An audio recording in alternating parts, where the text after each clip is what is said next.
Welcome, everyone, and welcome to Poetry Street. This is the room without a roof where every voice is heard, and we're so happy that you're here at the Riverhead Free Public Library and also all of you on Zoom in the comforts of your own home. Let's give a round of applause. Excellent. Now, before we start, we'd like to give a land welcome, which is to honor the original caretakers of this land. New York City, Long Island, and this area has always been a gathering and trading place for many of the indigenous people. We acknowledge that we are guests on this land. Poetry Street and our work in this area of Long Island is situated on the ancestral and unceded lands of the Lenape, who are the original caretakers. Also the Canarsie, the Shinnecock, the Montauk, the Reckonawalk, the Mansay, and the Haudenosaunee. We acknowledge and respect the many indigenous people who live on this land and continue to make ongoing contributions. Thank you. And now, ladies and gentlemen, it is my distinct honor to introduce you to my co-host, the wonderful, the beautiful, the talented Emmy Award recipient, author of many books, including Sleepless Nights, poems by Maggie Bloomfield. Ladies and gentlemen, Maggie Bloomfield.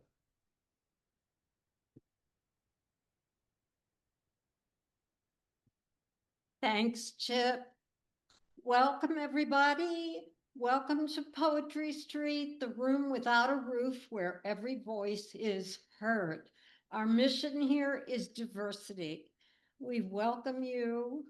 Some of you have not been here before, so I will tell you a little bit about Poetry Street. It was started almost 11 years ago by Susan Dingle as part of the Jumpstart project at East End Arts, along with Bubby Brown, the Riverhead's favorite poet, who could not be with us today. He's usually here. Thanks to Nancy Curris at the Blue Duck Bakery, we resided there for about 6 years. And then the Blue Duck closed, sadly. So we kind of wandered around for a while, and during COVID, we mostly did Zoom. And now, thanks to Joan and the library staff here, we have a new home here in the browsing room of the Riverhead Library, and I really do want to thank them. So here at Poetry Street, we encourage new poets, old poets, and we give everybody a great response. If you love their poetry, applaud and scream, even though it's a library. If you don't like their poetry, applaud and scream, okay? You know, we treat it like it's a basketball game. I want to fill you in on the community poem. There's a jar on the table at the end of this session. Please write one poetic line on a piece of paper and put it in that jar. And next month, I will bring back a community poem. If you want to hear it, you have to come here next month. I'm going to read you the community poem from April, April 25th. I did not have to add a single line to this month. In forest deep, where sunlight streams, seedlings are coming up, so tender, under the fury of the rain. Can you hear the flowers sing? As if time immemorial binds us together on this quiet shore. April brings fresh new flowers. Cruelty today will double back on us tomorrow. Yet charity will eventually seize victory. Rain drenches us. Water whispers hope. As we age, life is a great blessing. I see you waving at me. Spring forward with grace and a smile on your face. We could all use a good laugh.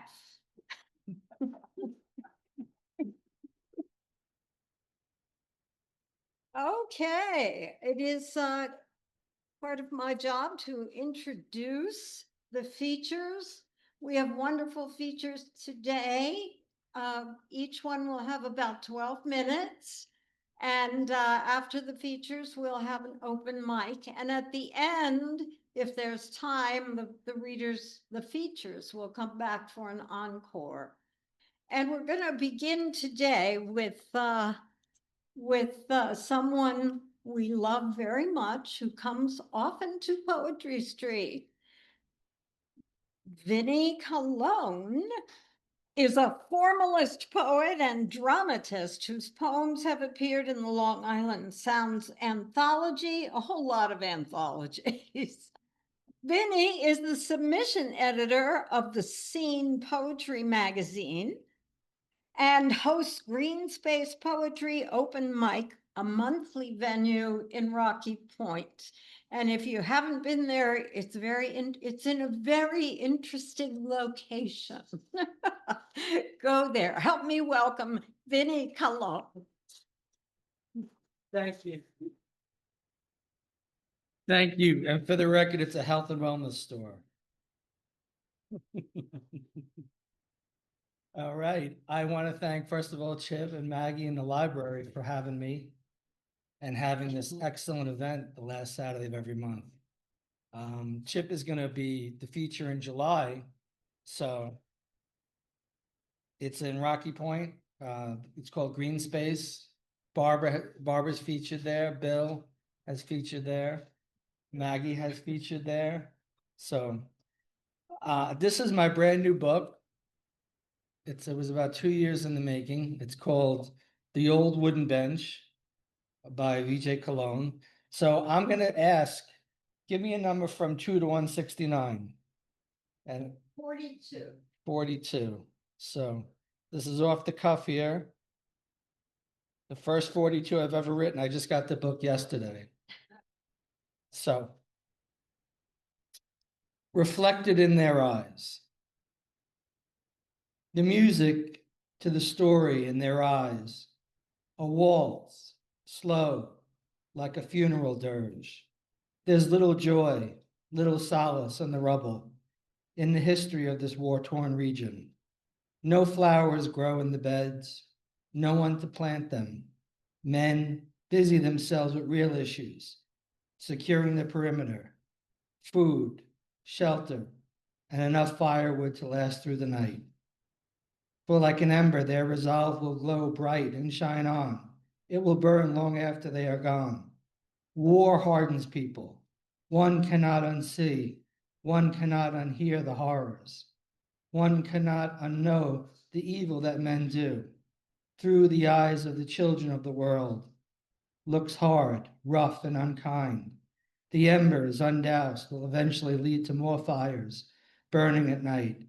Instead, fireflies should light the night.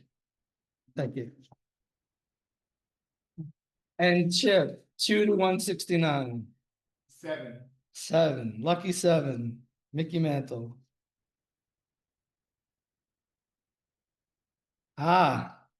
Red's Revenge.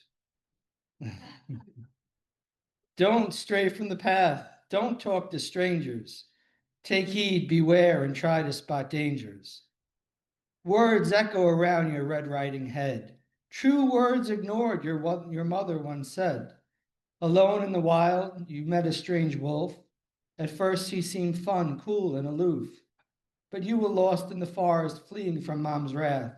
Did you miss a sign on the road as you strayed from the path? Pick her some flowers, he'd howl as he exit. You thought this was strange and wondered if you should text it. Then off to Grandma's without a delay. Upon arrival, much to your dismay, Granny slumped in bed. She looked a bit odd, her worn-out false teeth now too sharp and too large. In feral rage, he sprang up with a tail like a flag, growling, "I'll eat you too, just like I ate the old hag." Hold it now there, Wolfie, was your fiery retort. Here's some bread and butter and a nice glass of port. Slow yourself down, we have plenty of time. Let's make this night special. I'll pour the wine. Befuddled, the wolf was thrown for a loop as Red buttered the bread and poured him a snoot. Wolfie laughed.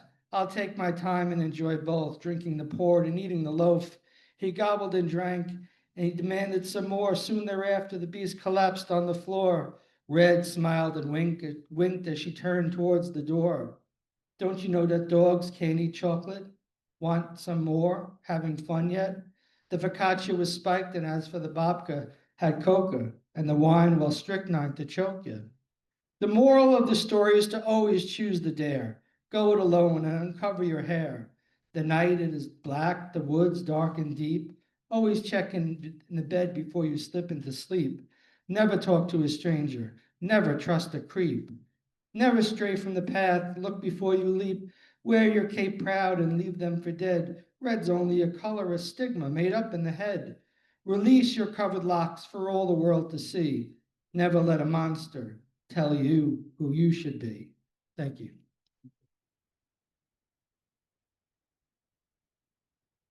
And the other page is the title track.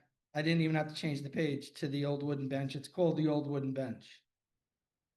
Whitewashed, weathered, woefully unlevel. It sits today where it stood in the cold and the rain, in the rear of the old Rocky Point laundromat. Corner of Broadway and King Road. Oak, perhaps pine, hard to say, beneath layers of latex paint, hiding beneath seasons of decay. After everything, you were still there, sitting, waiting, hoping beyond hope, pining, you rot in perpetuity, facing southward, face peeling, thin veneer barely hiding years of exposure, years of neglect and abuse. Rickety and wobbly, you never faltered. Rooted in firmament, you are eternal. Landmark, respite, portal to the past.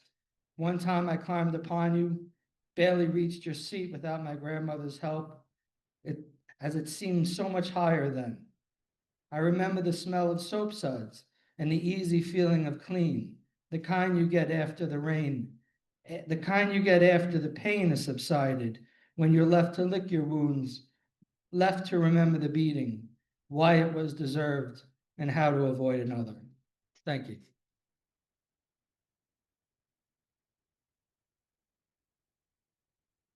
Thank you. I'm going to read this poem. It's called "Homage to the Planter."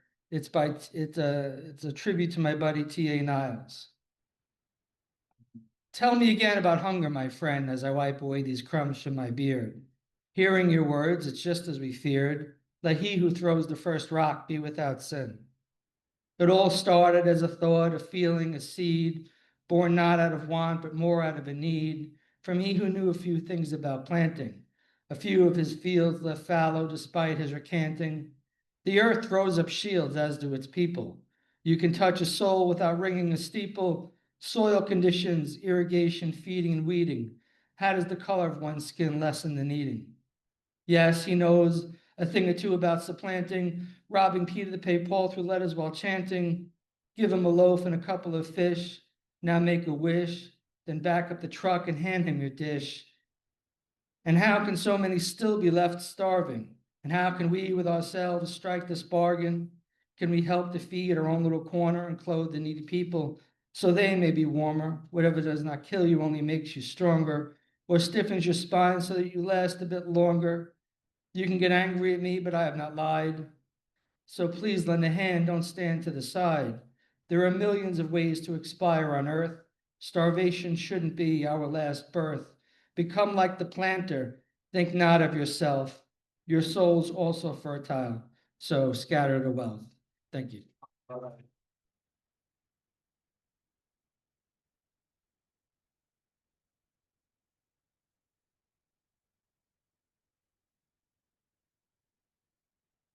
This is called The Beach. It's on page 113. How many times have we felt the sand, your sand, the same sand that sticks to everything? which burns instantly the soles of our feet. Smaller than gravel, yet coarser than silt. As far as the eye can see, endless sunset in my mind, shifting coastline, chaotic shoreline, a frozen moment in time. Your dark minerals in winter are cold.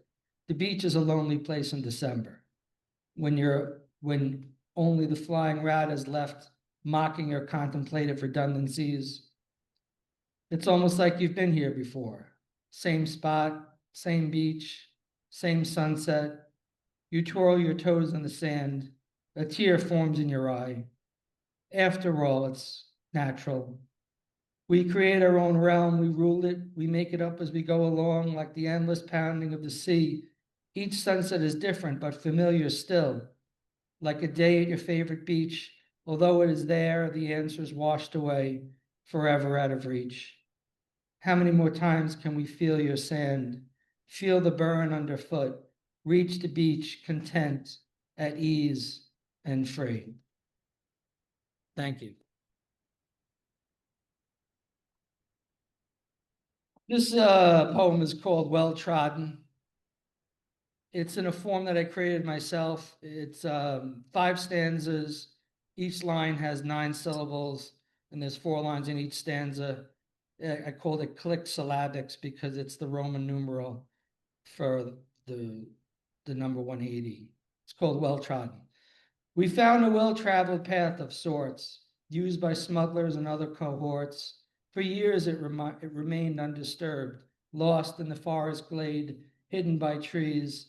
The lane was shady, a thoroughfare for travelers, huddled in the moonlight, twice as dangerous in the daylight, and deadly in inclement weather.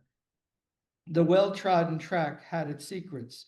Whispers were it led to a railroad, but not the kind of wood and steel tracks.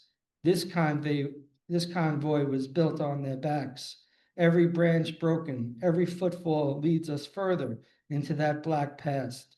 A nail on a tree held a lantern, illuminating, alerting us, guiding us safely through the thicket. This is why we protest and picket.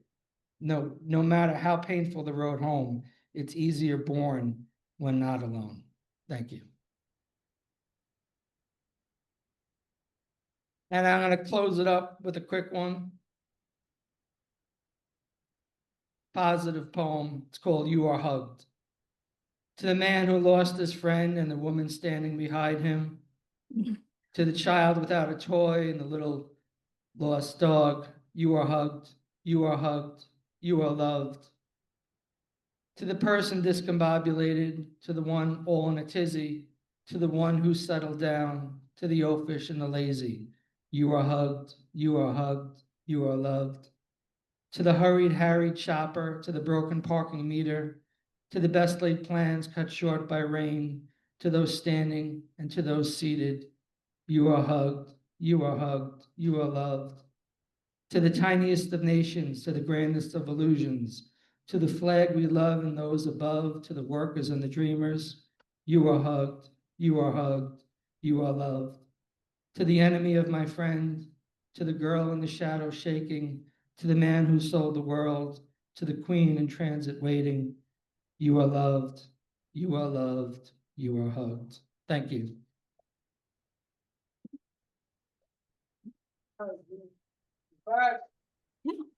All right, let's hear it for VJ Calone. Thank you so much, Vinnie. Our next feature is the co-author of the poetry book Neuron Mirror, which I highly recommend, which she wrote with Michael Walsh, the late Michael Walsh, which raised over $10,700 for the Lustgarten Foundation for Pancreatic Cancer Research. Her poems have appeared in many anthologies, such as Light of City and Sea, Touched by Eros, and Poets for Paris, as well as many journals. Please help me welcome the wonderful Virginia Walker.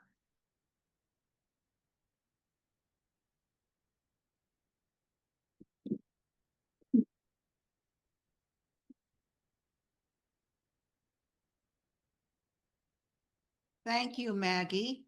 Thank you, Chip. And thank you, Vinnie. I found myself recently dating poems, which I usually don't do. And after I read a few of these, I'm going, and poems of time and space, I'm going to move away from the sort of very strongly personal to more universal. Lamplight, January 2025. In winter, lamplight reminds us of our dependence on the sun. The solstice tree seems a haven for still fireflies on crafts of memory. Lamplight is golden but icy cold, perfect for reading about adventures, voyages to Tahiti's isles. My oceanic dip mime sleeps.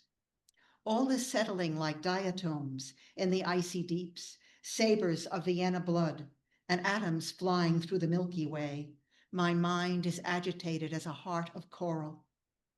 Resting from illness, I turn on the lamp and retreat into word lines.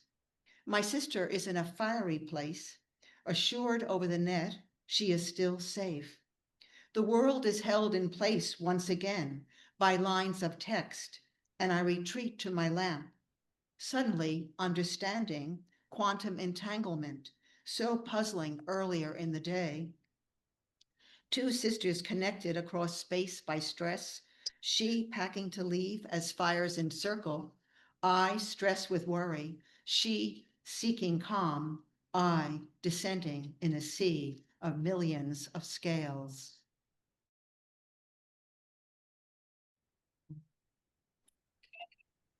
April 18th, 2025. Shuttling my husband to doctors, I barely noticed the spring. Daffodils I planted to solace 9/11 still persist and flood the margins to the southwest of our acre.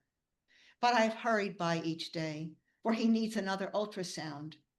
My echocardiogram says I'm still alive, but the spring slams me with sunlight too bright to bear. I slip into a nap, not like me at all. Strong coffee on alert. I drag out from the shed a trowel and proceed to turn over soil in the raised bed for vegetables. I hunt up the received packet of seeds. I lime, organic fertilize. Tomorrow I will sprinkle the seeds for greens, beets, and beans.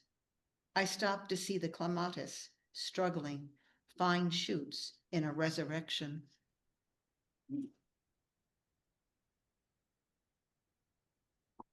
April 27th, 2025. Overnight, the leaves have embroidered the sky. Tiny French knots are spiking the swaying trees. Within 2 weeks, all the blue and the clouds will be behind green shades, and my winter sweep of water will squint to a glimpse spotted with sails.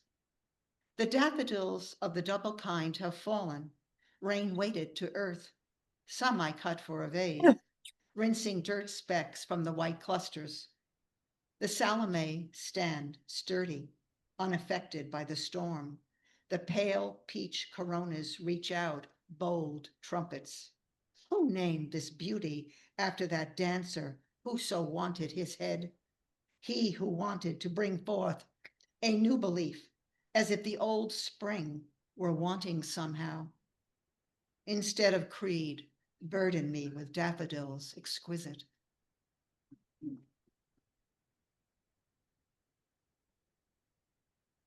Before I move to a very dark poem, I'll give you a bridge into the worlds of suppression and terror. And of course, I can't turn the page here. Artist again in peril. For Pavel Kushner, pianist, who died in a hunger strike in Birobidzhan prison, age 39, jailed for opposition to Putin's invasion of Ukraine, and with hopes for Kassina Karolina, ballerina, sentenced to 12 years in prison for donating to the Ukrainian military. Plato distrusted poets, and his heirs of concocted and superimposed reality descriptives also distrust pianist, ballerinas, and of course, poets. Legs and fingers can be threatened. Craniums crack like walnuts. Voices of dissent, hints of opposition, all must be silenced, thwarted, obliterated. Arts must serve the hive.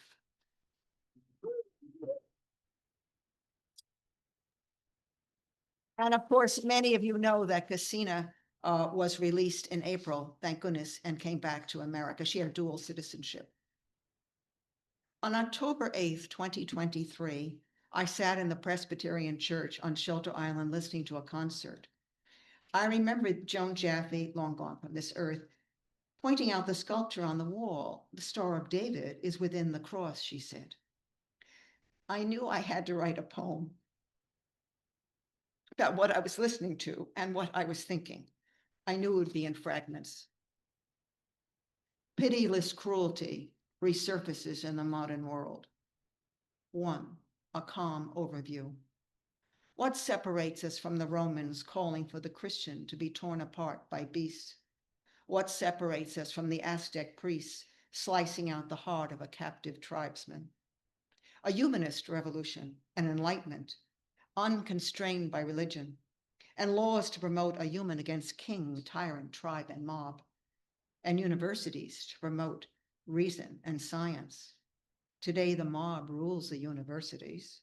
Tribalism returns, and blood-soaked flags are hoisted in our land, while anti-American professors spew calls for annihilation of those refusing to bow. 2, joyful dancing, joyful living.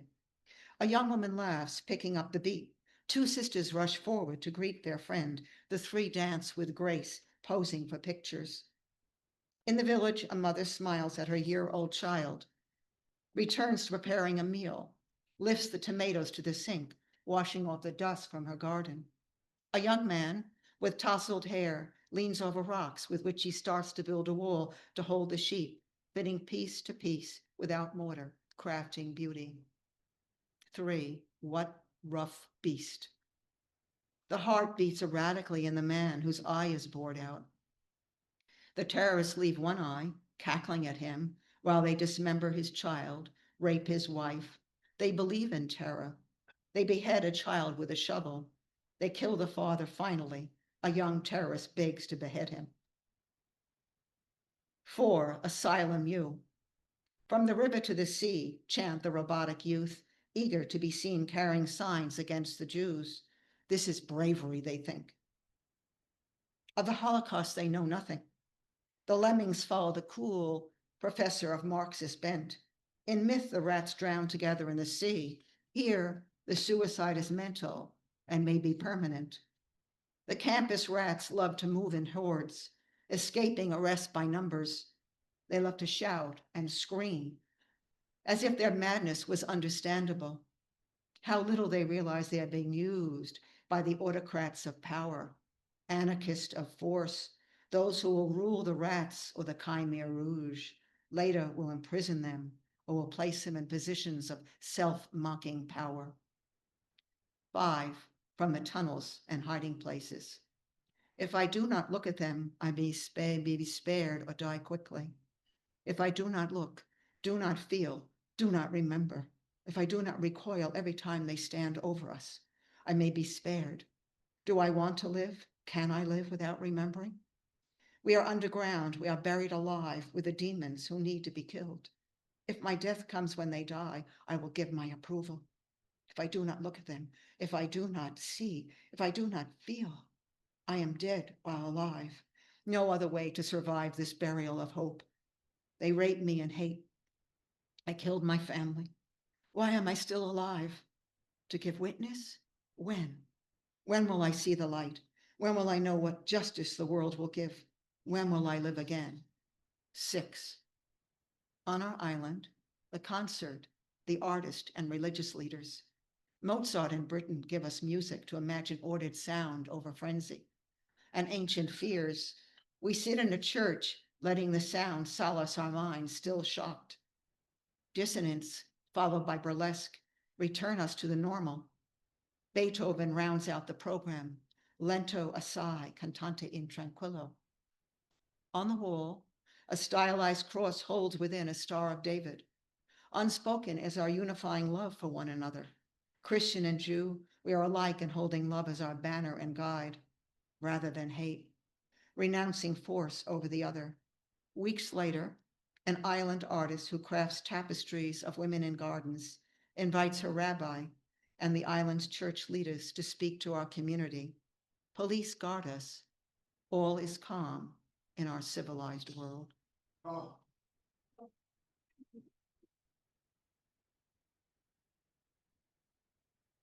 And I'd like to conclude with a poem of transcendence. The sprites mentioned in the poem are not little people, but a form of lightning, often green, high in the stratosphere. So when I say sprites, think of green lightning at the edge of space. In early summer key, the leaves do not obscure all the sky. They offer transparencies close and high. Through the pale and deeper greens I see layers of experience in early summer key. Birds fly between the layers calling mates, while I, hypnotized by the opening of gates, understand how still is happiness in the shifting breath of light, shadow, fathomless. The air is electric with lightning. Sprites abound at the edge of space, and I set a frequency profound, agitating the globe's frail envelope. And yet I'm not sundered from hope. Within my heart and mind, other storms ignite and pulse me in tune with an electrified kite, riding thermals to investigate the known heaven, all we need who lean on trees in this realm of men. To love this earth, this glowing pearl above the leaves, is to know the veins of green pulse beats of the eaves are shared by the creatures breathing below. In my arteries, my valves, all the flow forward of daily joy. The inner archer adverts as the arrow flies that the Arctic snows, the deserts, hold other creatures also tuned to the earth electric, and the oceans bring forth majesties poetic. Deeper go, and the molten heart is revealed, twisting the poles for miles within as the annealed minor sun, steadying the green crackle, the seas, the deep loam as they climb up the gravities, descend the declines of our ride through the dark on an outward coil of stars. I within look up and mark an eternal moment in the light striking my eyes, mind excited as the sprite smiles in the fiery sides. Oh.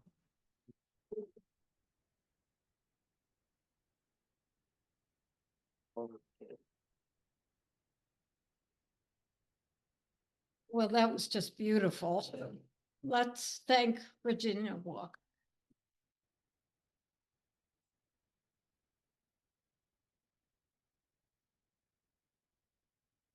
Our last feature was here a couple months ago and blew everybody away. And I suspect he'll do the same thing today.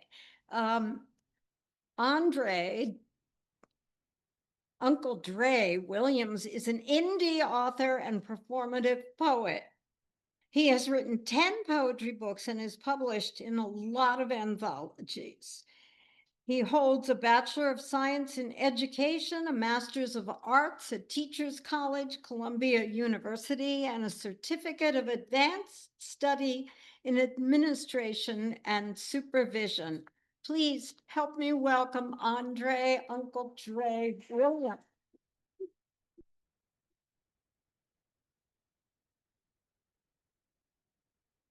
Good afternoon, everyone. Nice to see you here today. As you heard, my name is Andre Williams. They call me Uncle Dre. I'm going to move away from his mic because my volume gets kind of loud. To be or not to be. I lost the passion in which to dream. I lost the passion in which to dream. I think I can no longer read. I lost the passion or maybe the need. I think I lost the joy in which to read. Like the passing of family and armored sleeve, I think I lost the means in which to read. A barren tree, barren of seed, I think I lost why I read. No open mics, so please take heed. Future Uncle Dre no longer read. I talk to myself with the force of plea, but nothing has changed. My abyss of creed, my face of facts, I can no longer read. The last of hope, my emotional bleed. I lost passion, which to read. My teacher said there is no need. I have no future, no need to believe. That teacher's view on a black youngling seed, a crippling force, an American known disease. Cripple my passion in which to dream, drown in the still voices of my mother's dreams. You can do anything, anything. A promised American dream was ripping through my vortex with my mother's steam. My ancestral agonies, sacrificial dreams, hanging on limbs to my mental lynching trees. Should I give up and listen to that collegiate professor's evaluation of me and lose the passion in which to read? Or remember, in God in which we believe, all things possible, especially dreams. To be my ideology, to be or not to be. That is the question as I borrow that line from that soliloquy, is the most hardcore thing that I can say to thee as I mark it up, a living statement of me. Ideology. You cannot determine me, for no one decides me, but me. To be or not to be in determining me. You see, there was a time when I lost my rhyme, lost my words that intertwine. My thoughts, my dreams, my visions of mine. I lost it all as I reviewed that sight itself, which I aligned through semantics, syntax, not just my linguistical vine, of my oral tradition, my cultural climb.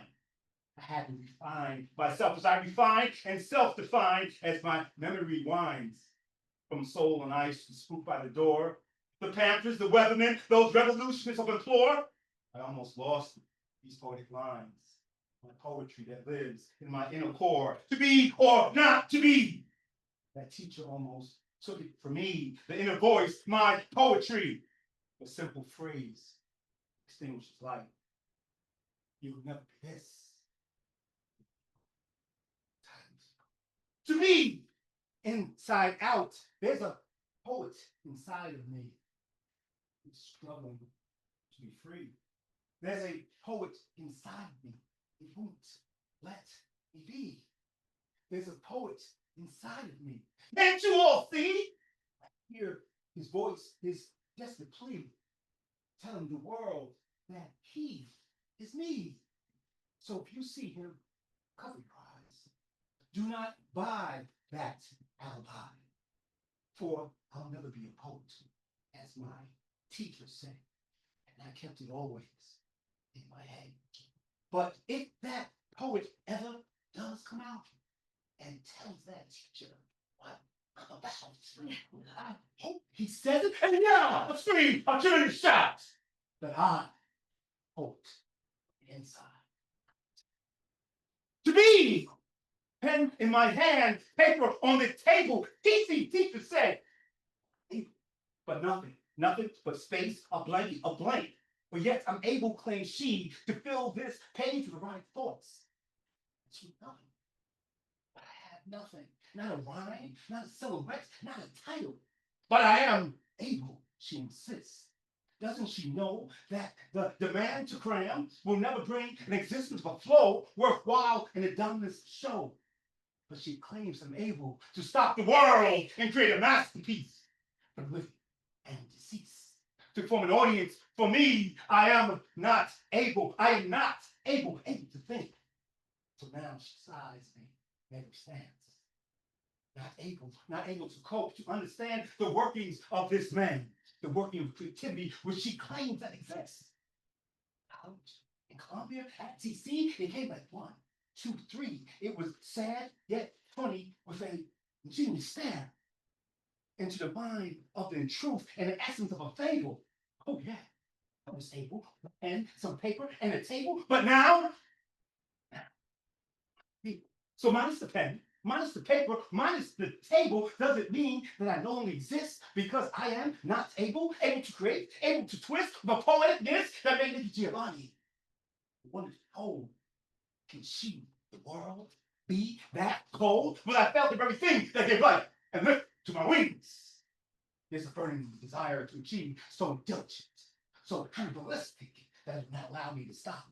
When I was young, when I was little, I dreamed about this stage filled with grasses and a home run, or maybe a touchdown or a throwdown and hoop.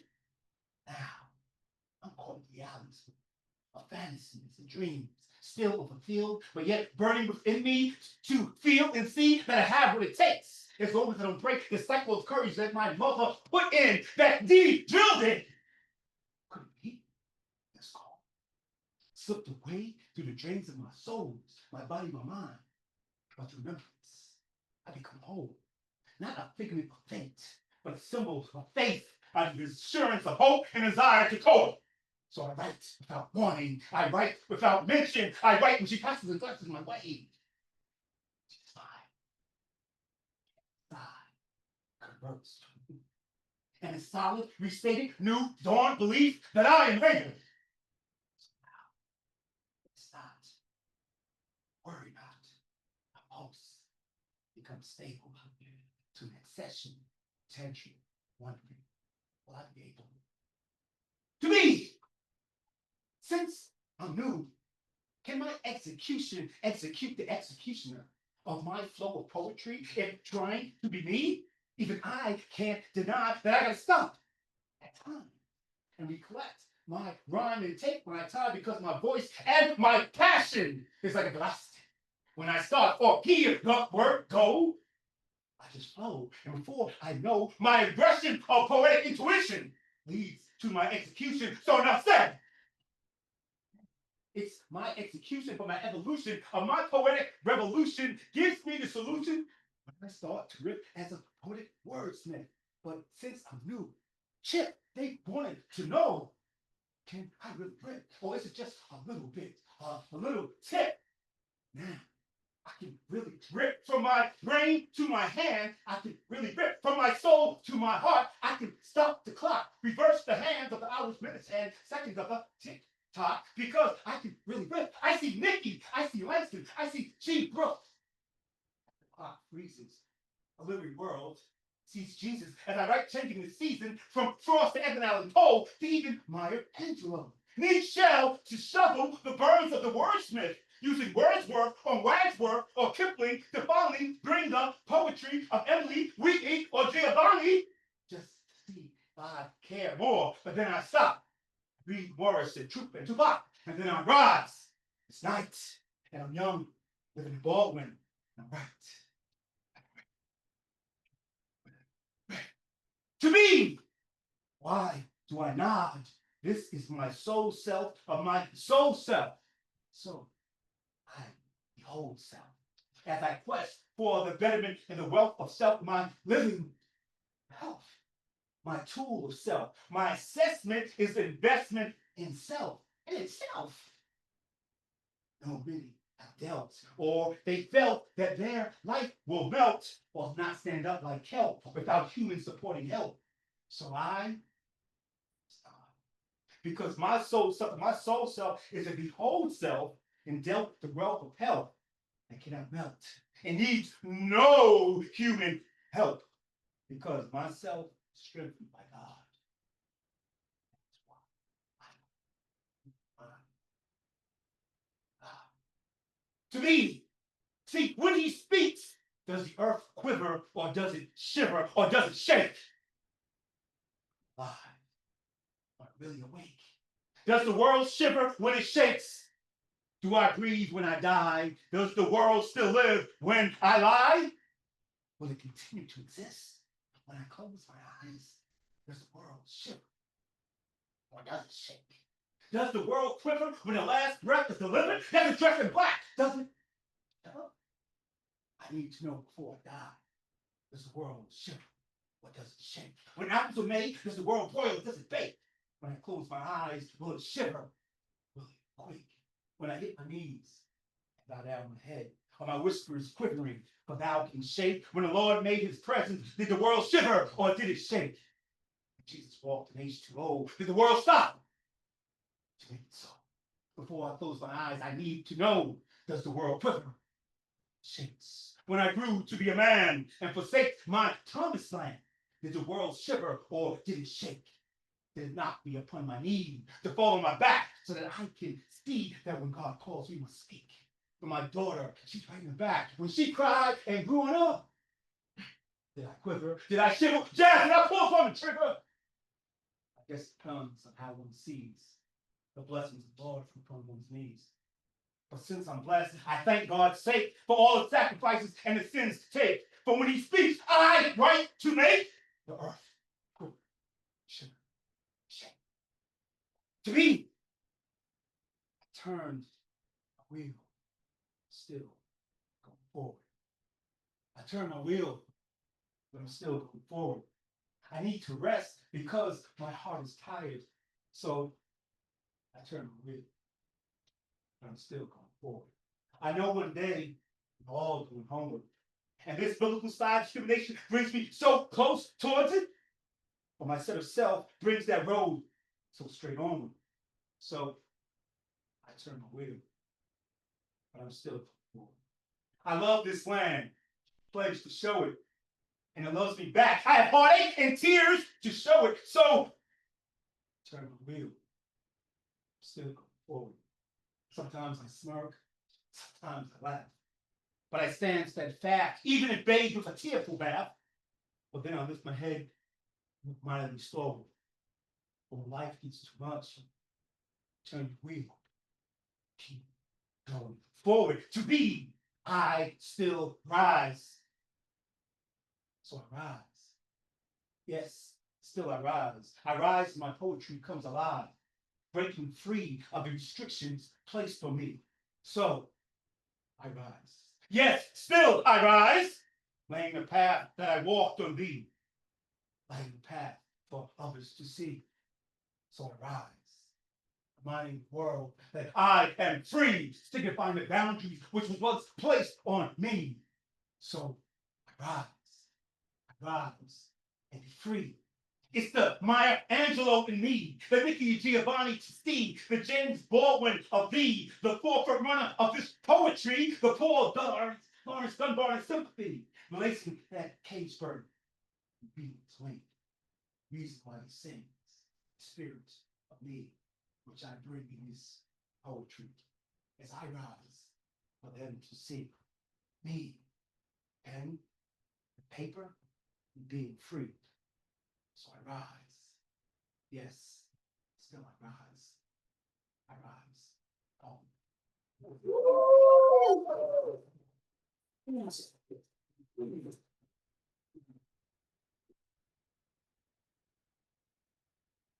Wow. Let us thank him again.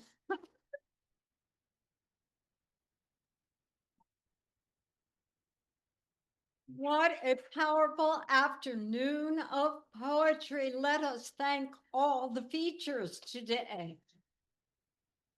Loudly, loudly, holler, scream, whistle. Oh my goodness. All Bravo. right. Bravo. Our teachers will be back at the end to do a poem, but we're going to move toward the open mic now, and Chip is going to take over. Thank you. Let's give it up once more for those wonderful features. I was the littlest, the last of five. At the time, I stood silent, quietly in line. On my face, fright for the ages, with a wide-eyed, sidelong stare at my big brother, and a fluttery ache in my belly. Yeah, I stood in that line. I stood there, wearing my lucky yellow shirt, wrinkles, trembling sleeves, and bell bottoms, shaking like a leaf inside. Outside, frozen. Perfectly still, I stood all the time, just wanting to run away and hide with my big brother at my side. I was 8, and this lineup was the routine when you did something wrong, like not doing your chores or not doing what you're told to do when told, and especially looking like you kind of want to talk back. Come on, I know our family was not the only one, but really, is there any reason to hit, whip, beat, strike a child? Normalizing and perpetuating it as if it were an heirloom. 8 years old I was, lined up from the eldest to the youngest, me. After the speech, delivered almost as long as Sunday sermon, came the beckoning of the hand, pointing out exactly where to stand. First, my eldest brother stood in the designated spot, stoic and still, like an ironing board. Dreadfully, I watched an endless ache as he, like a hungry crocodile, clenched his teeth as though his very pride was at stake, relentlessly holding on for way too long, thinking so wrong. Twist to take, aggravate, instigate, sure to make more blows to flow. Harder and harder the tears did choke behind the levee until he broke. His head did fall with nothing at all to say, feeling hurt, shame, and defeated. He walked away. Sparing not, within fingers' reach, I watched each of my siblings slowly walk from the line to the spot. A docile stare, her hand outstretched, without a sound, a single tear raced down. Taking my hand firmly held, jerking which in every way, what? Nothing could we say. Okay. Belt, extension cord, leather strap, diverse switches braided with care, struck my sister, who didn't break her docile stare. One by one, I saw them walk off, sniffling in gloom, alone to our shared double bunk bed, single room. I was 8, now holding my behind. It'd been my turn, anticipating the burn. Alone, I walked from the line to the spot I was told to stand. Like dark seas, I disappeared in memories, sank into sand, and just like the rest of my siblings, I too slowly extended my hand. Now, regardless of what I've been shown today, I know that shame is not mine to own. Thank you.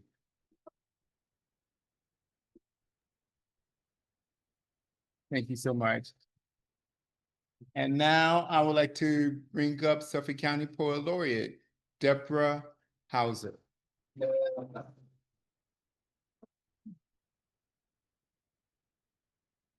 Thank you. Thank you, Chip and Maggie, for the space. Thank you to the features, Virginia, Vinnie, and Uncle Dre. That was fantastic. I have a poem for you, fairly newish. Canary-colored pollen coated everything that spring. I flirt with the beekeeper at the farmer's market. He hands me his card.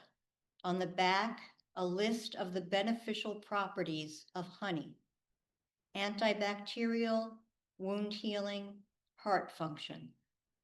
My naked foot finds a bee in a field of clover. Your calloused hand tweezes out the stinger. I dab it with amber honey. You wipe it away. Apply calamine lotion instead. I wonder why the worker bee returns to the hive again and again when she could sleep in the womb of a tiger lily. I wonder how many stings I would have to endure before becoming immune. Tolerance to pain, a trait we cultivate. The taste of honey is determined by the type of nectar collected and carried back home. The sweetest salve comes from wildflowers: basswood, goldenrod, aster. I blend a poultice for the deep ache, brew a pot of tea, drink it black with golden honey, wonder how the worker bees survive on so little. Oh, honey, you know this isn't about the bees anymore, right? Thank you. So this happens to be the very last day of my term as poet laureate. So I'm going to take advantage of that, and I want to thank everyone. It has been a joy and a privilege and an honor to lead this community and promote you and support you for these last 2 years. And I want to thank everyone who supported me, who shared a poem with me, who sent me a note, who came out to readings, who came out to fundraisers. We made money for the Long Island Harvest Farm. We raised money for Ollie's rescue cats. And a few of you came out and actually worked a farm with me. So thank you for all of that. I'm going to miss it, but I'm leaving you in very capable hands. This has been more secretive than the selection of the Pope. But I am thrilled to announce our next Suffolk County Poet Laureate, Chip Williford.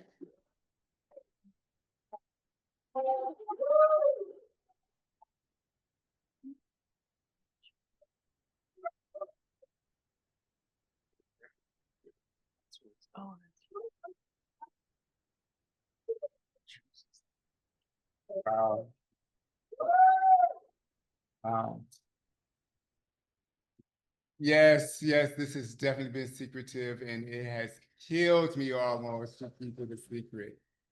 I was flabbergasted when I heard the words from Deborah Hauser that I was nominated to succeed her as Poet Laureate of Suffolk County. In fact, I asked her to repeat herself. Primary because I thought that I was dreaming or probably misheard her. And I also wanted my husband to bear witness.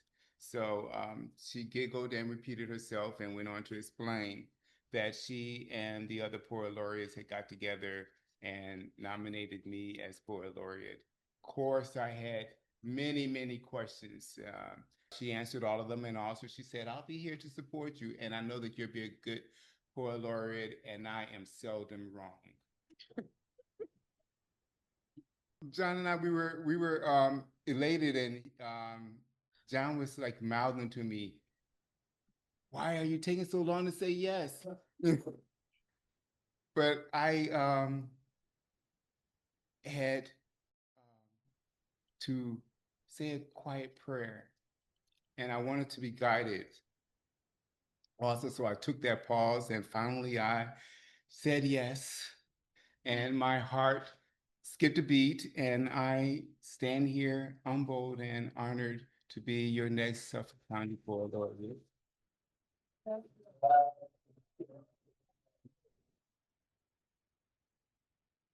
I am just so thankful to Susan Dingle and Robert A. Bubby Brown for founding Poetry Street, Maggie Bloomfield, who I have the honor of standing beside every single month, co-hosting this wonderful venue, the Room Without a Roof, where every voice is heard. Claire Lundberg, the queen of Zoomland. I thank you so much, and all of you who are here today, and all of you on Zoom, and all of you who couldn't make it today. I thank you so much. Vinnie mentioned T.A. Niles, and he's one of the people that definitely encouraged me. J.R. Turek, Lois Moses, and so many other of you. Camilla Vercass Warren, I thank you. And I'd just like to list the past poet laureates: George Wallace, who was poet laureate from 2003 to 2005, Daniel Moran, 2005 to 2007, David B. Axelrod, who we recently lost, 2007 to 2009, Tammy Nuzon Morgan, 2009 to 2011, Edward Stever from 2011 to 2013, Pramila Vakas Warren from 2013 to 2015, Robert J. Savino from 2015 to 2017, Gladys L. Henderson from 2017 to 2019, Barbara Southern from 2019 to 2021, Richard Brownson from 2021 to 2023, and our lovely, wonderful Deborah Hauser, who has one more day.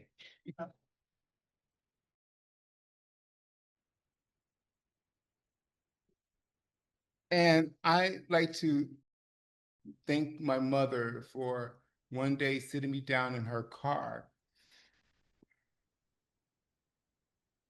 And this was after I came home from a fight because kids were bullying me and picking on me because of my severe speech impediment. And she wanted to have another sticks and stones talk. So she went out to her car and we had that talk, and she knew it wasn't really clicking. She turned on the radio, and our radio was normally always set to NPR radio, which is very important that we keep National Public Radio. And I heard a familiar voice, and it was Dr. Martin Luther King, and he was reciting Langston Hughes' Mother to Son. And that stuck with me. And she said that you can write and air out your frustration as a way to express your feelings without hurting anyone. So, and she also shared to me that she was bullied as a child by a rooster. Uh, She being the tiny one, she used to walk her older siblings to school, and she had to walk home alone. And this was in Mobile, Alabama. And every day when she walked home, this big rooster would attack her. And she told me she was so glad when the rooster finally was killed.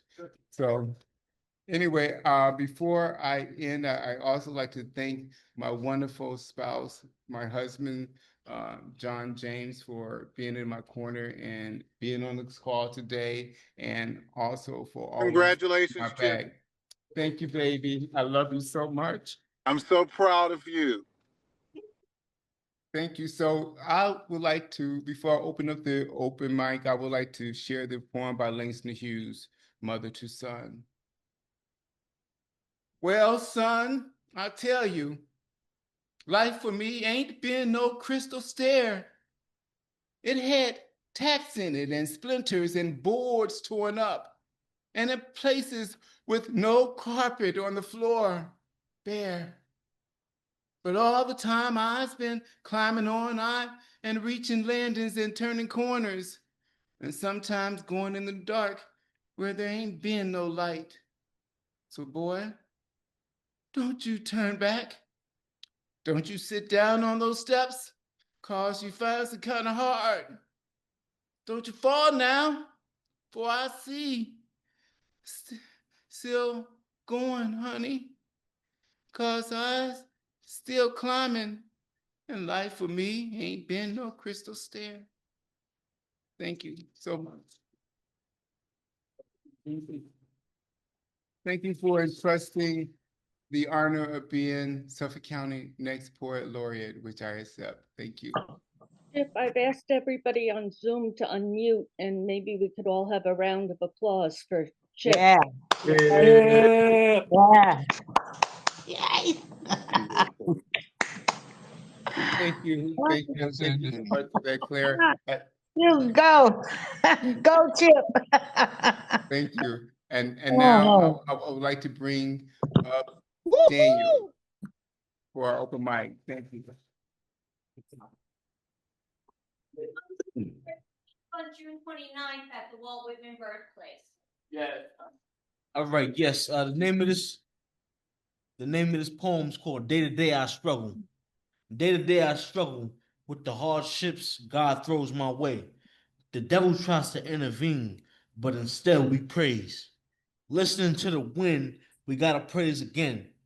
We gotta love our friends because it keeps away sins. Day to day I struggle, and that's just to begin.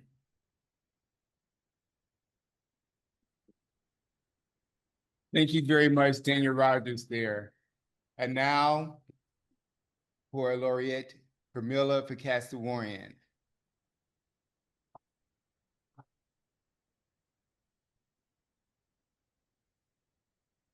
Thank you, Deborah.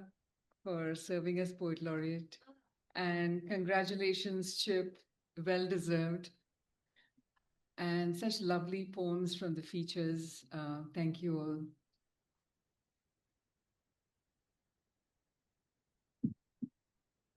Which way through the ruins? What if this continues, this breaking of the pillars, the constitution of the nation? Not the paper, but the health, oxygen feeding dreams that were manifested. What if the syllables bursting like fireworks from our tongues? Liberty, justice for all. Let freedom ring. What if those phonemes scattered, each searching for its lost family, words no longer holding up the paper like a tent called nation under God, though whose God is still disputed. But we still ask nonplussed, what if this continues? We, the people, dragged from behind microphones, our pages trashed, our books banned, libraries turned into arcades, currency made too anemic to buy bread. What if bitterness and despair are flooding our vacant stomachs? And we keep asking, how did this happen? This begin? Where? When? Knowing this is not fate, one does not need an oracle to know that one can create and destroy. Our proclivity to choose, like the child building the sandcastle and taking pleasure in punching it back into amorphous wet mud that a wave smooths down, as if saying, time to rest, you worked enough, is our game. So sans hindsight, we punch through the sacred pillars, forgetting what the framers fought for as they blew their wishes in 4 directions. We put bullet-sized holes into rights, rights, rights. Stop asking what if. For we are in deep doo-doo and now need to study those who found their path again and returned home. Thank you.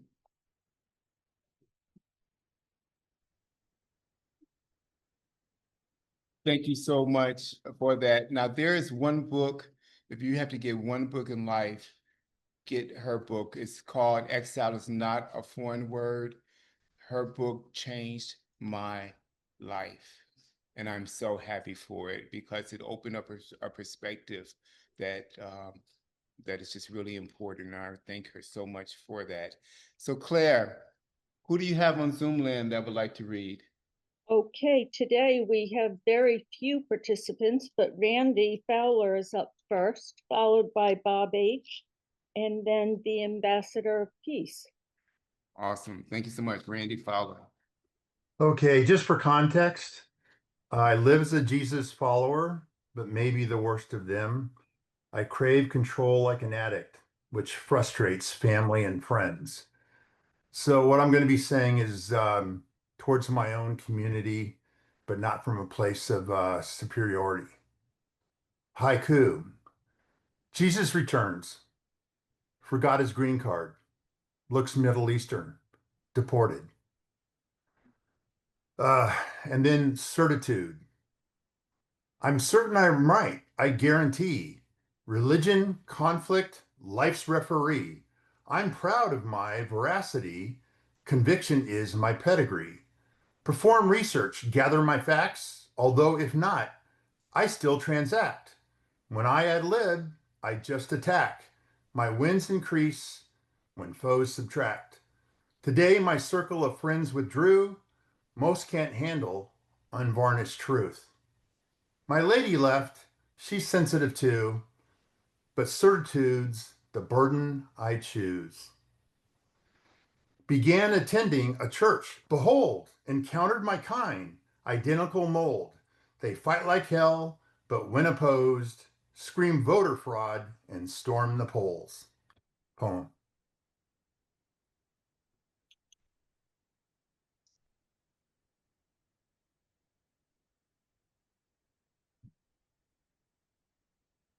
And I'm going to ask Bob H. to unmute, but that was wonderful, Randy. Thank you.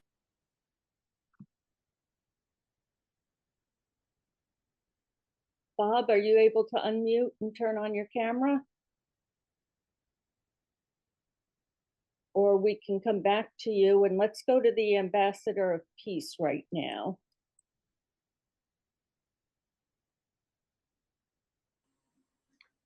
Thank you for having me.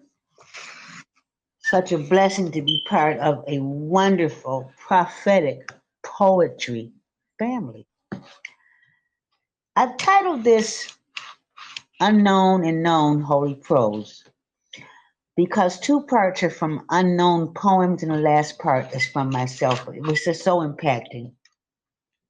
May the goodness of God refresh your soul. May the faithfulness of God refresh your spirit.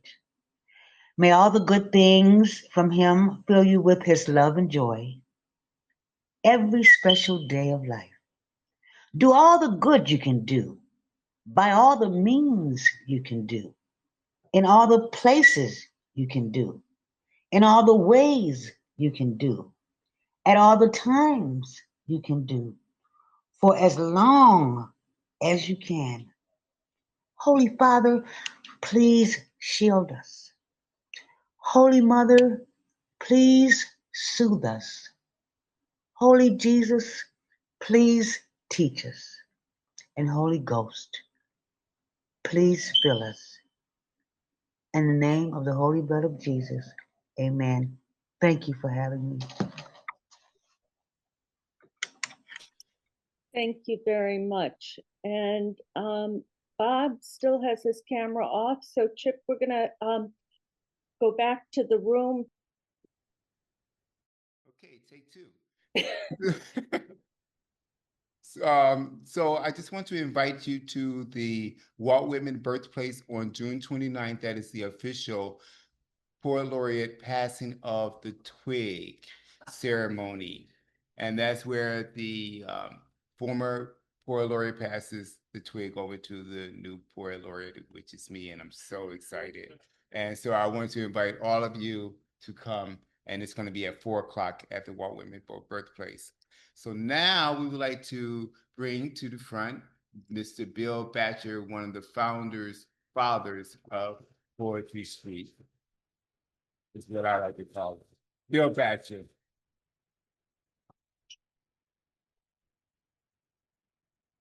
Give it up for him, Indiana. Thank you, Chip, and congratulations. Where will you go this summer? Eyes, where will you go this summer? Seeking after fireflies at dusk and fireworks on the 4th. Mouth, where will you go this summer? Sinking teeth into a juicy burger hot off the grill and corn sweet on the cob. Feet, where will you go this summer? Feeling beach sand between toes and wet morning dew on grass. Hands, where will you go this summer? Getting garden soil caked under nails and salt ocean water on palms.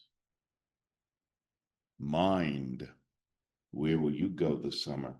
Traveling to worlds near and far and years gone by. Thank you.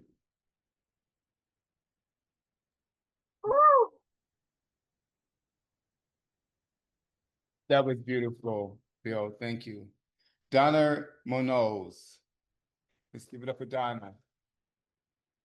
Donna, this is your first time here, right? Second time? Where are you from? From Center Reach. Center Reach. Give it up for Donna. Congratulations. Thank you so much.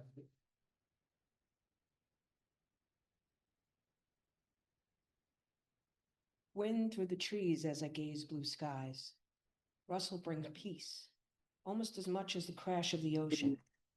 Takes my emotion from dark to a sunrise. Brightly illuminates my soul. picking up the high-pitched twitter, warning others. Strangers near. Stranger danger. Not me. Do no harm. Just appreciate all God's gifts. Natural beauty to relieve the soul. Makes me whole once again.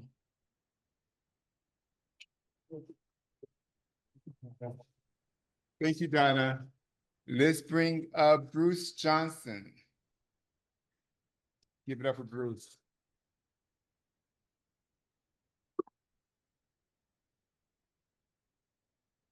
Thanks, Chip, and congratulations.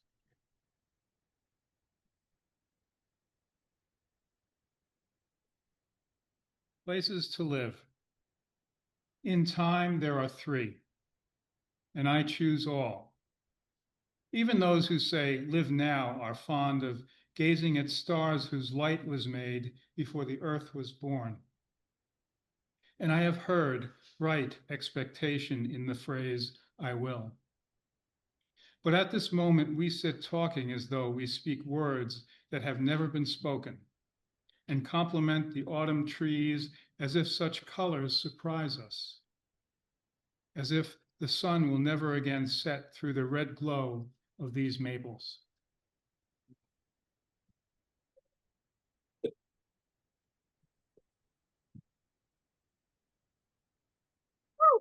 Thank you so much, Bruce. And now let's give it up for Barbara Ann Branca.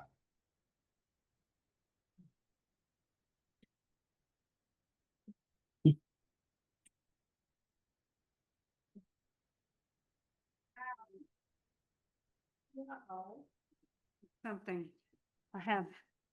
And and it's Walt's birthday today, isn't it? Yeah. Walt Whitman's birthday? Pretty. He's not with us, but he is with his so congratulations, Chip. And this is, I love this venue, and the features have been wonderful. All the poems. But tomorrow is June, and like they say in a very corny musical post-World War II, June is busting out all over. And because it's June, June, June, June, just because it's June, June, June. It's the end of school for kids, but not for others. You know why? Because their school has been bombed and they're dead. The world is on fire, and what it's like to be a kid now, I just don't know. So this is a little story. Wednesday, June 12th, would have been Anne Frank's 96th birthday. My mother bought me a copy of the diary of a young girl, Anne Frank, at the local A&P supermarket, and I brought it to read on summer vacation. I was 8.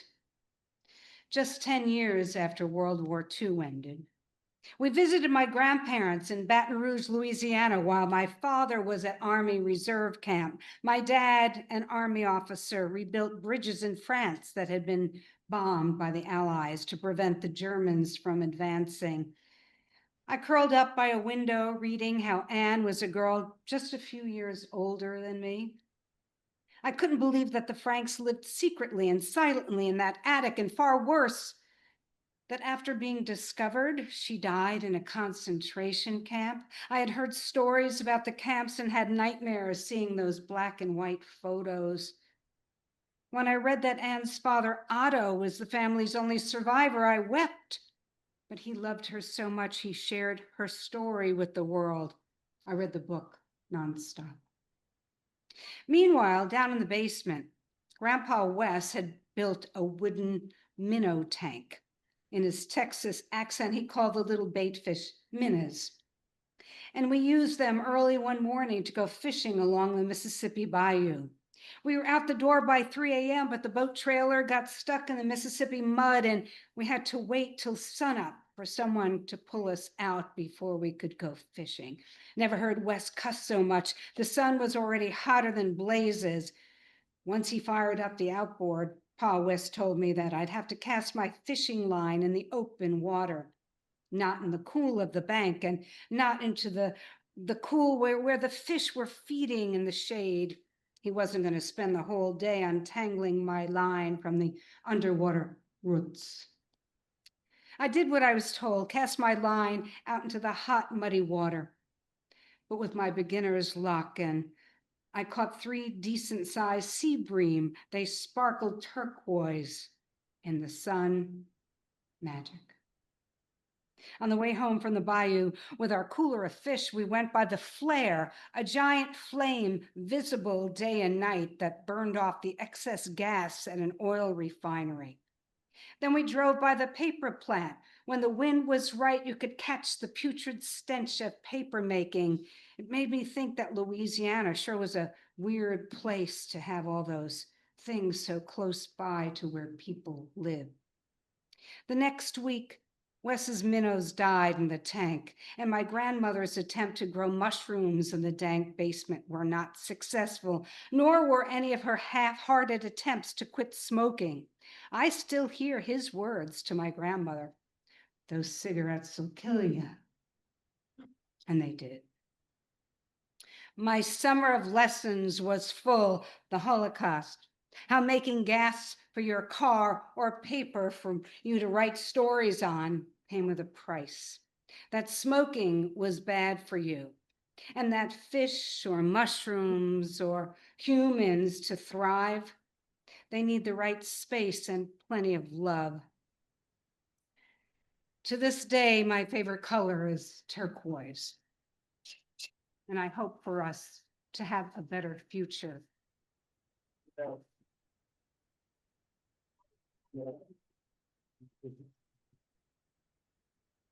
Thank you so much, Barbara and Branca. So in 2017, I produced a film called Poetry Street on the Road, the film. We highlighted 16 local poets, and these next 3 poets are on that film, and the film may be seen on Poetry Street on the Road, our website.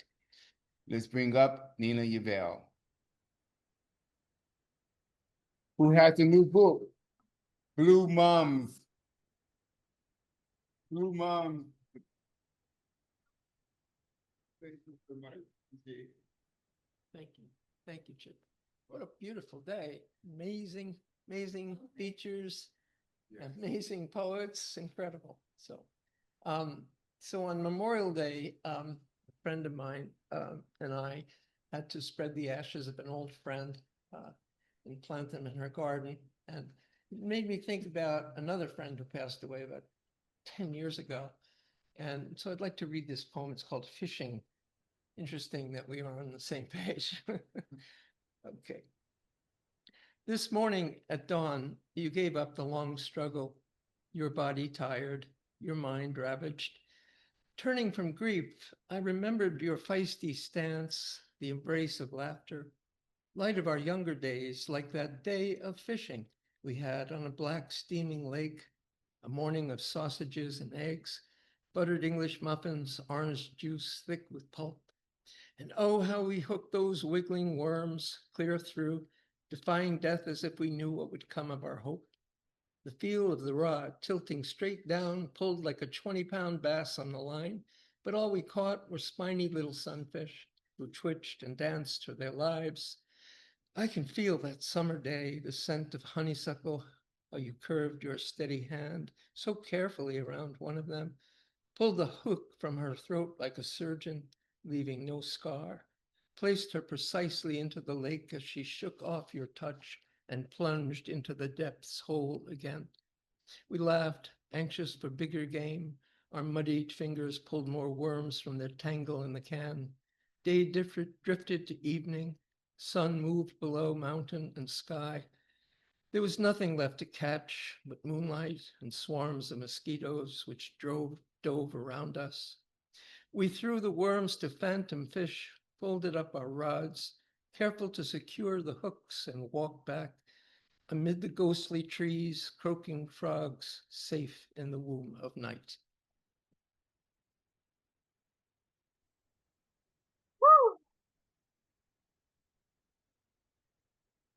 First time I went fishing, I caught like 16 fish. with a bamboo pole. We had to get up at like 4 o'clock in the morning. Yeah, but my brother and I, we really remembered that. Okay, next is Steve Kramer. Ladies and gentlemen, please give it up for my friend Steve Kramer.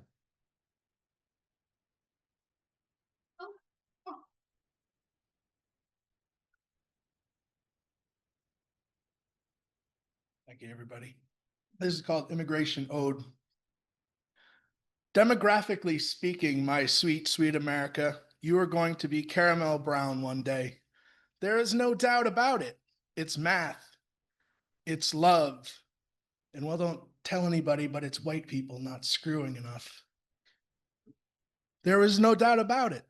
You are going to be caramel brown one day. No more lily white, Nordic, Anglo-Saxon, Caucasian specimen, but caramel brown. And from every corner of this green and blue spinning earth, South and Central America, the Caribbean, the near Middle and Far East, and all of Africa. Because while you were busy selling the world Coca-Cola, hamburgers, potato chips, apple pie, second-rate low gas mileage automobiles, the English language, popular movie and song and dance entertainment culture, while you were out making the world safe for democracy, freedom, and American capitalist beef.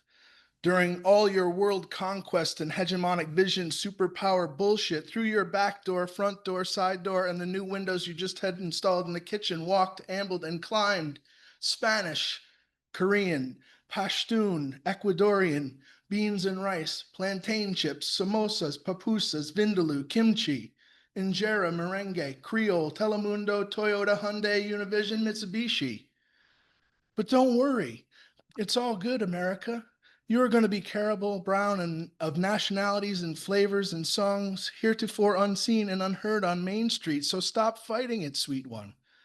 Cease your self-destructive, jingoistic, send them back to whatever got-nothing country they come from. This is America for white Americans only. It makes me sad. It breaks my heart to see you rip and tear at yourself like that.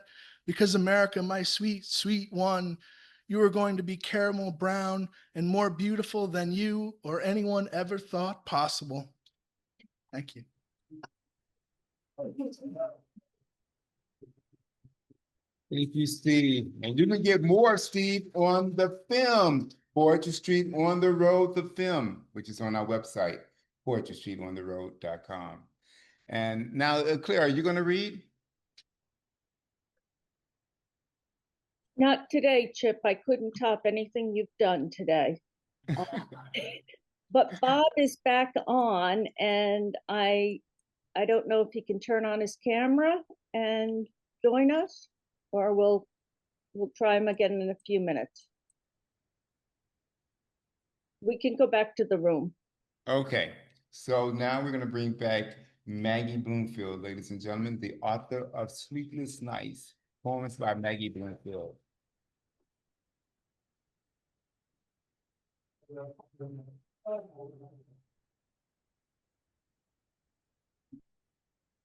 Well, I'm verklempt. When something is right, it's right.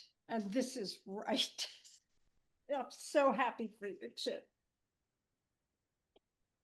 I unfortunately have to apologize in advance because on June 29th, I will be in Oregon at a literary conference and watching Susan Dingle, founder of Poetry Street, graduate with her third master's.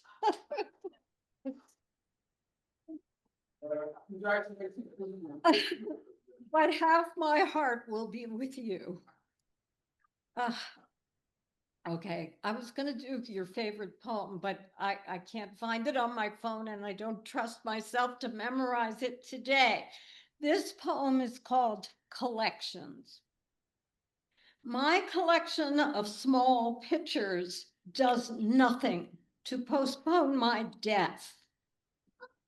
Though the trio of ivory teases, the smallest contains the soft accoutrement to a lonely cup of coffee. The medium embraces the creamy smoothness of hours spent with a friend or lover over tea for two. while the largest explodes with tabletop festivity, splashes on banquettes, clothes, hastily noted phone numbers. My miniature willow commemorates a certain 7th Avenue barista, while a memory of Azuma and a lost friendship brim from the azure flowered. The gilt-edged hotel beige is product of Fish's Eddies, Pottery Barn, sober anniversary loot, or stolen from a restaurant during an elongated term of service. Autumn striped and signed ceramic, perfect fit for the carry-on back from Florence, streamlined. Unlike the painted rosy confection pressed into the waving tremulous hand of my great-grandmother by her waving tremulous friend as she boarded from England to the New World. Sentinels, they perch on shelves, countertops, tables, trapped with matching sugar bowls in backlit china closets. Maps of my universe, marks of significance and insignificance, informing the narrative. My collection of small pictures does nothing to postpone my death. What? Russ, do you want to read today? Okay. Oh, okay. I thought you might. Russ Green. And then we have Bob H. on Zoom. One more time for Rod. Keep it going, Rod. Keep it going for Chip. Who's on the film? Boy Could See It on the Road. Oh my He's God. the first guy on the film. Yes, that was a lot of fun. I remember that very well. Kathy Donnelly's here. I didn't see you from over there. Hi, Kath. Don't you want to read, Kathy? Of course she wants to read. Jesus. And Kathy's friend here wants to read too. Okay. All right. Okay. Where did it go? Darn it. Darn it. Darn it.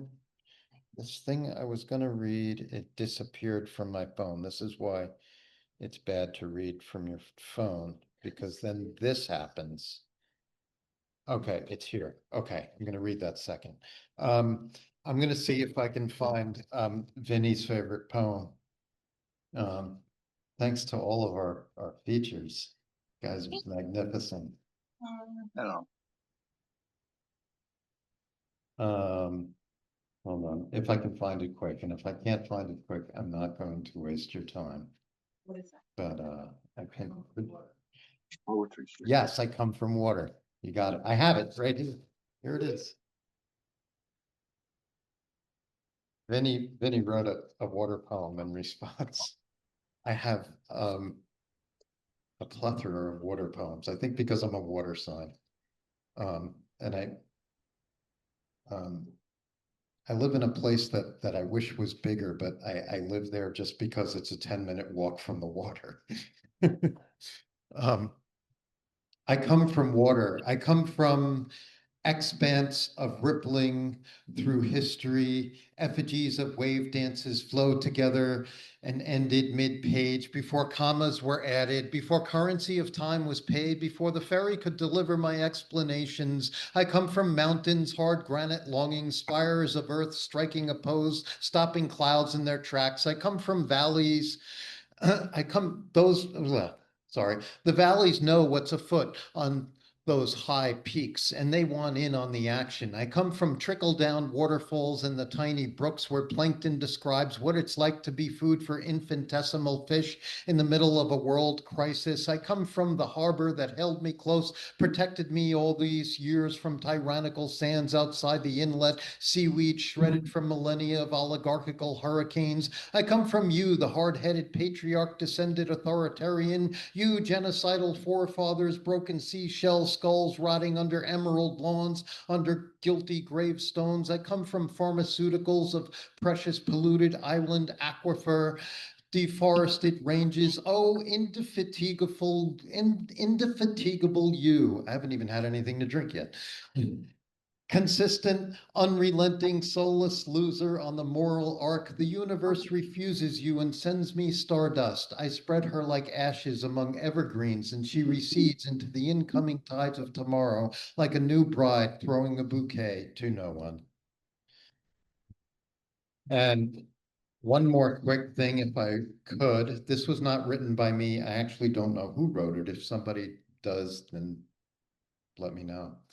The UN is lying, Oxfam is lying, UNICEF is lying, the ICC is lying, UNRWA is lying, B'Tselem is lying, the WHO is lying, Al Jazeera is lying, journalists are lying, Palestinians are lying, the Red Cross is lying, anti-Zionists are lying, Gaza doctors are lying, the West Bank is lying, history books are lying, the Red Crescent is lying, college students are lying, anti-Zionist Jews are lying, Middle East Eye is lying, our grandparents are lying, hospitals in Gaza are lying, live stream videos are lying, Human Rights Watch is lying, World Central Kitchen is lying, Amnesty International is lying, Palestinian hostages are lying, Palestinian Christians are lying, the Gaza Health Ministry is lying, Doctors Without Borders is lying, the UN Special Rapporteur is lying, the World Surgical Foundation is lying, the IDF soldiers admitting crimes are lying, 146 countries supporting Palestine are lying. Thank you. Congratulations, Chips.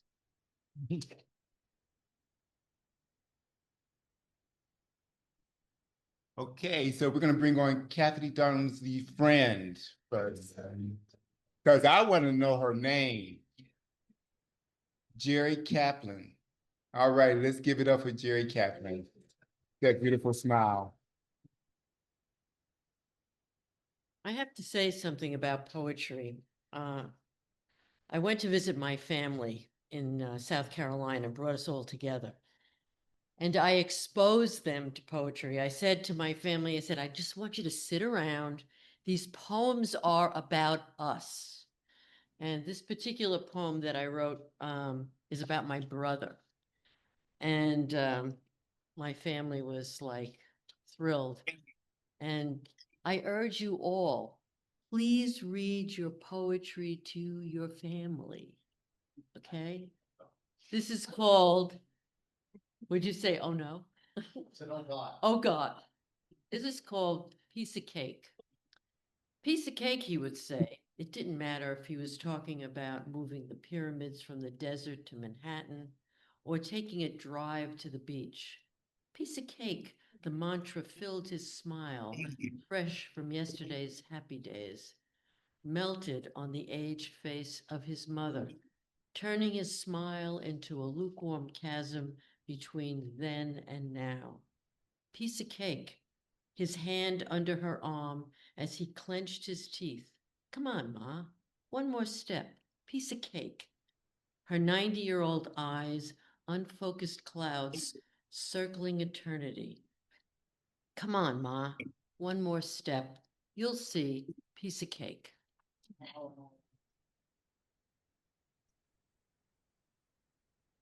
What a wonderful tribute that is. Okay, Kathleen Donnelly. Give it up for Kathleen. She has a venue called Also. She'll tell you about it. Yeah, Tell them about your venue. Yeah, please. Oh, the venue. Yeah. Listen, Chip. And the mic. Yeah. I was trying to think of a word sitting there learning that you are the new poet laureate. And I was thinking fantastic, wonderful, exhilarating, but here's the word I came up with. Comfortable. You're like family. I mean, we hardly see each other and I already feel you're a good friend. And that poem that you read again today, we had a big discussion about it because, you know. So thank you for that. Congratulations. I think it's going to be fun to have you in charge for the 2 years. Thank you. I really do. Thank you. And so Chip and Maggie and Claire, wherever she is, thank you for this venue. It's marvelous. There's been a lot of pain today in these poems, and I'm feeling it. So I changed what I'm going to read because join the bandwagon, I guess. But it goes back. It's called Looking Back. There was a woman long ago who had a son, and the sons of sons led to my father, our namesake. She and all the mothers of those sons are with me. I carry them on my back. I imagine their days in Irish fields of flowers, grassy meadows on overcast days, bogs in cool rain, dreaming through rainbows lit by parting clouds under a thatched roof, sweeping the day's dust with makeshift brooms. Did they help slice the peat from earth for the hearth? Watch fathers, brothers toil in fields of blighted potatoes? Did they pray for better days? Born in the time of British oppression, sons breaking laws, smuggling guns, learning to read, hoarding food for children destined for a foreign shore. Did their hearts break? How long did they live? Why did they die? After childbirth, one or many? Did they marry for love while young and pretty? Or pine for love elsewhere, have a sad tale to tell? I hear voices through generations, mothers begetting sons till my father begot me. An attitude, a restlessness that comes from somewhere through my throat without words. I think they wanted to shout. Home.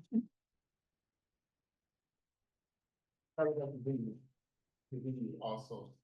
So the what? Your venue. So I have a venue. It's every second Saturday. It's 11 in the morning.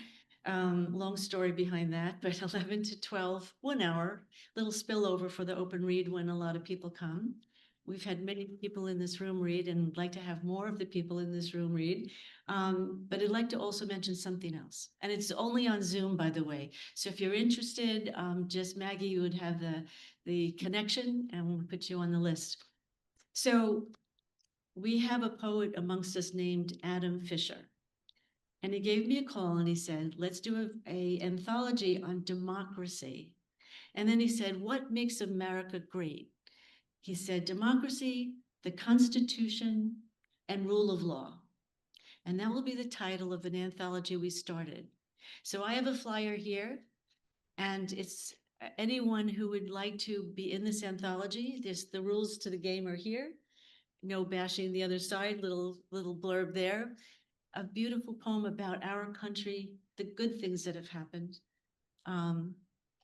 These poems that were read tonight that could be in this anthology. It doesn't have to be like Pollyanna, just, realistic.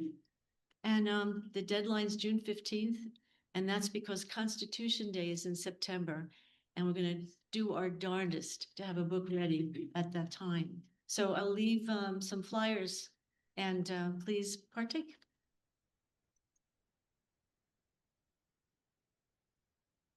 Thank you so much for that, Kathleen. And now the long-awaited Bob H. Hi, Bob. Hi, Chip. Congratulations. I'm so happy for you. Hi, Maggie. Hi, all the features. And Kathy, that sounds like a wonderful anthology. This is called Young and All Alone. I'm sorry, I had trouble. My computer battery died, so I'm with you on the phone. Young and all alone. Left home at 14. Had no money or means.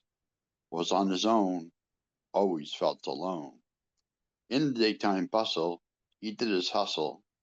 Got a bit of loose change to ease his hunger pains. Times on the street were tough. Some cops could be rough. Burrowed in the subways at night, out of society's sight. Usually slept on a bench or train, beeping out in the snow or rain. Often were startled to his feet by the transit cop on the beat. Somehow he got through the night to start another day's fight.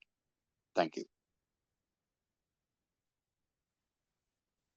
Now let's bring back Maggie.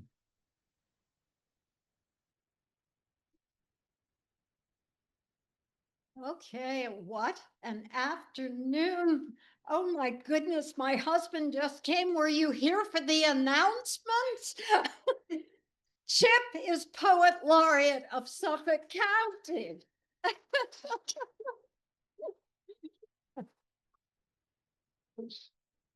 I want to thank everybody this afternoon. We are going to bring the features back to read a short poem, preferably. Oh my God, what an afternoon. Thank you all so much. Thank you, Claire. Thank you, Zoomers. Zoomers, you can contribute to the community poem on chat. And everybody else, on your way out, make sure you write a line and put it in the jar. And let us bring back Vinnie.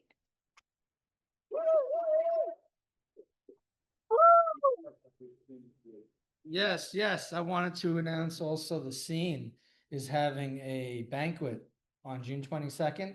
A few of you are already going, I think, right? So if you're interested, it's in Massapequa. I think you can still get tickets online. They're $50, $50, $60, $60 a ticket. The longer you wait, the more they get. But anyway, you can get a sponsorship.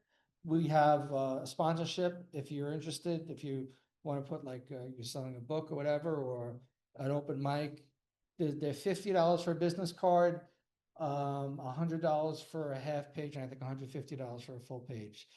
So anyway, if you're interested in the scene banquet, catch me afterwards. Thank you. Chip will be there. And I just happened to find the answer poem to Water, Water Everywhere. Oh. And it's called Water, Water. It's a drabble, meaning it's exactly 100 words. There's water, water everywhere. We all live on an island, but we are not islands. As a people, we are more like an archipelago, clustering together, sheltering from the storm. We need each other, just like the flower needs the rain, tortured by dripping, baptized once again, turned to wine. The lazy river meanders from the source, picking up speed as we flow downhill. Sediments and sentiments at the delta commingle in the brine, or as Tom Waits once said, I feel much better, I feel much cleaner after it rains. Water, water everywhere. We are but a paper boat trying to stay afloat. Thank you.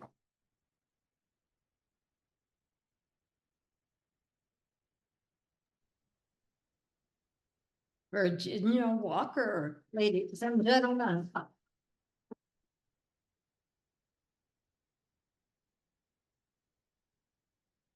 Last Saturday, my husband and I had to put to sleep our precious cat, Freya. She had cancer. And I'm going to read you a poem that I wrote over 40 years ago and about my relationship with my animals. And I have a feeling this will speak to a number of people. My gentle mortal familiars. Alone now, Esmeralda and I, in the lamplight, late in the night, enact, as she lies across my chest, an ancient pact between cat and man, for mutual solace, but more than that. Esmeralda's breath rises and falls with mine. I am the privileged in her company. My learning has been in this conspiracy. 9 I have known, 9 have instructed me, preparing me for living the finitude full. From people I have learned different lessons, learned and knowing, but not elemental, not blood pulse true, not felt through skin. Round mossy ground, a ring of trees, I entered once, a novice called to the place of their assembly. By elders with a glance backward of golden eyes, motioned in the tremble of her tail, come. The others of that time already gathered, spreading tails and paws, the 5 reclined. I sat in that mossy ring, back to a tree, green eyes, golden eyes, black fur, white. Tharawati stuck out his tongue. Brushfire kneaded the moss and rolled, showed her belly and watched me. Eldest sweetheart nuzzled me and I slept. The trees held us, the green leaves glinted down. Paws over eyes, I slept. In their glances, I awoke only once. Charger and Cinnamon led me back. Since then, I have learned from them and the found others, Iris, Quicksilver, Esmeralda, shadows. how to play life with abandon, to roll a fool on the lawn, how to care, to love unquestioning, how to sleep and what to say to death. One January, I dug a grave, racing frozen ground. I hacked tree roots with knives of the shovel, and I wept for the little bundle on the bed.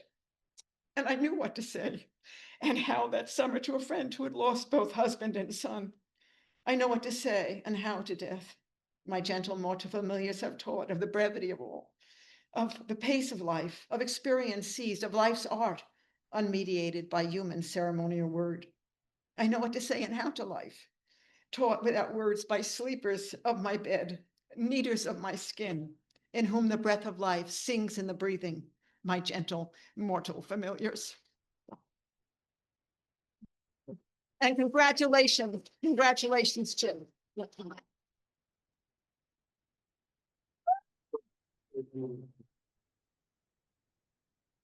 Oh my goodness, you spoke to me.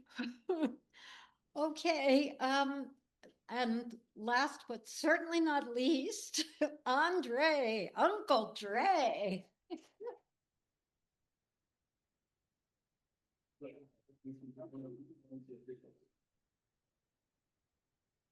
Well, before closing, of course, I have to definitely congratulate Chip. That's what I'm saying. And a great shout out to my great friend Deborah. Deborah, thank you so much. All your hard work. As Chip, since he's now going to be the poet laureate, his first impact was he did Mother to Son. So I said, you know what, let me write a poem right off the back. So you off the back, before you even officially started, you already impacted us. And I got used to it because being with Deborah at Jack Jack's is a headhunting place. Excellent place. You got to be on your feet there. You got to be on your game. So this is Mother to Son, he read. So this is called I Don't Need a Crystal Stare. I don't need a crystal stare, just one that's not rigged to fall. I don't need a crystal stare. I don't care about your attacks at all. For your savagery and brutality has stripped from us not to fall. I don't need a crystal stare. For my chin has diamondized here, and my fist is not led by fear. So no, I don't need a crystal stare. For I learned to kind of walk on air. I don't need a crystal stare. And I don't care if my boards are bare, for I got used to no carpet there. I don't need a crystal stare. And darkness has always been my friend. Harriet proved that way back then. I don't need your crystal stare. And I will continue to turn these corners, the history of Black American inventors and learners. So I don't need no crystal stare. For I didn't land here. Thus are no limits to my climb, not even the stratosphere. So no, I don't need a crystal stare. Wonderful.